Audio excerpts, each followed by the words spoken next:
Asante sana. Thank you, Excellency, for the elaborate conversation. My name is Conrad Kea. I come from Navaholo. I'm the convener of Coalition of Youth for Devolution. And I want to thank you, Excellency, for the work you're doing for the youth of Kenya. Na swali langu kaswa ni you have been very elaborate, especially on the program of the housing and how it's creating jobs. And I want to appreciate that that is a very good strategy. However,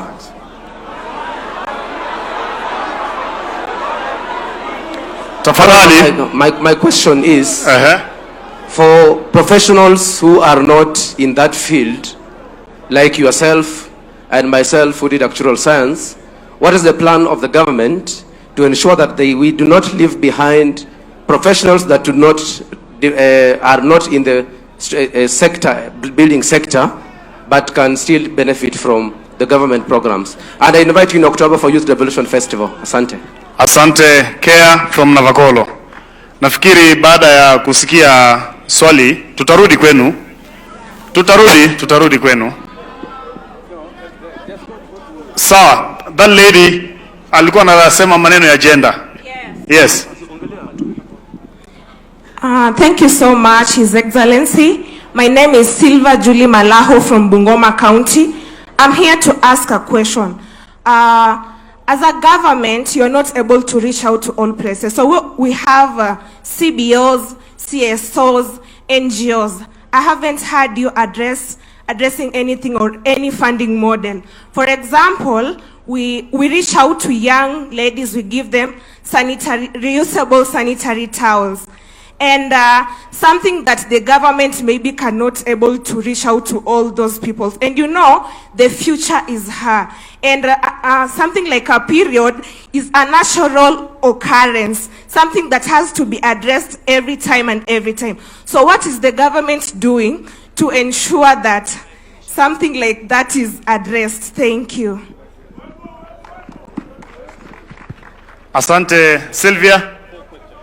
We will take 4 questions. So 2, and then we add it together with this, the first 2, and then we. Okay. Sawa, tupate swali kutoka huko nyuma. Thank you very much, Your Excellency President. My name is Musungu Nanyaha, representing Nairobi City County, and also the chairperson of Gen Z Taifa Talk. My question here is, you've talked about human resource, and with the agitations that we've had with regards to the youth are agitated with matters leadership. And leadership is also an issue that regards to human resource. How are we going to ensure that the human resource are, for instance, the police and maybe some of the leaders that we have, are engaging with the people, the common mwananchi, in a diplomatic way from a militant way? Like, for instance, we've had this issue where an MP from this region was planning himself to fight back to the audience that were listening to him. How are we working out on that? Thank you. Asante Msungu. Naomba tupate swali moja kutoka huko nyuma. Okay. Tupate jibu, alafu tutarudi tena kwenu. Okay, I'm going to take 1 minute. My name is Lucy Wanjiro Maina from Nyandarua County, Gadanje Ward. Mine is more of a suggestion. You have said that you are taking into measures of how our youth are going to be employed. I've seen the issue of TSC. They normally roll out on yearly basis the graduates, and they have a TSC number. That way, the people who graduated earlier have more opportunities. Na hakutakuwa na ile people who are graduating this year, they are being employed as managers. Na watu wenye ambao wako na experience, they are missing out. So if there will be a system in such a way that in each year graduation watu wanapewa roll out number, like for instance we have University of Nairobi, Masinde Moriro, every organization, like from 2017, 2018, 2019 up to now. That way hakutakuwa na ati hiyo yenye if job opportunities arrive, watu wenye wali graduate kitambo wanaenda wakipeangwa hivyo. I think it will be much fair. Thank you, Lucy. Yes. Let me take these questions, and then the microphone should be taken behind there for those people sitting behind there to ask their questions. So as you take the microphone behind there, let me just respond in a way to the issues already raised. My good friend, Mr. Kerr, has asked about what about professionals in other fields? And that is a very perfect question. And I want to tell you, my good friend Kerr, that as we expand the opportunities that we have as a country, you know, there are sectors that are labor intensive. And if you want to inject what you can call a stimulus into an economy, like what happened in the US during what was called the Great Recession. Let's remain orderly, please. Just what happened, Mr. Kerr, in the Great Recession in the US. They invested in public facilities, roads, you know, infrastructure. That is where you have the opportunity to create many jobs. And that is what we are doing also in Kenya. For us to be able to deal with the youth bulge, we have to go to sectors that can help us create more opportunities. And that is why we are targeting the infrastructure sector, housing, public works, roads. Those are the sectors that create the most jobs. But that is not to say that we are ignoring professionals in other areas. As we expand the economy, as we create opportunities, programs like what we are doing in universal health coverage is going to expand the human capital that we have in the health sector. Programs that we are working in education.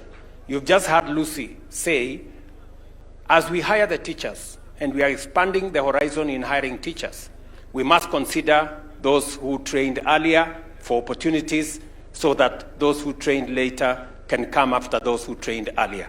So I agree with you, but our focus is to try and deal with the youth bulge, and that is why we are targeting sectors that can help us create more jobs than other sectors. Number two, Sylvia here has said we should think about our CBOs, our NGOs, and others who are major contributors, and they are partners of government in provision of services that government may not necessarily reach out to. I agree with you that there needs to be a partnership between government and the private sector and the civil society and community-based organizations. It is the reason why we have reorganized the NGO sector. We now have a new NGO law that would help for there to be greater interaction between government and the private sector. And as you notice, even in the process of working in housing, it is not government that is building the houses. It is the private sector that is building the houses. It's actually a collaboration between the private sector and government. And the private sector includes community-based organizations, civil society groups, but maybe there is room for us to improve our collaboration with community-based organizations and the civil society. Number three, my good friend has talked about leadership. How do we make sure that there is civil interaction between the public and the police and all the other government agencies, and making sure that we avoid unnecessary, confrontation that comes as a result of making sure that we have a civil country. I agree with you that there needs to be responsibilities, obligations for citizens, for the public, and for everybody. Everybody have a role to play. Everybody has a contribution to make. Citizens have rights. They too have obligations.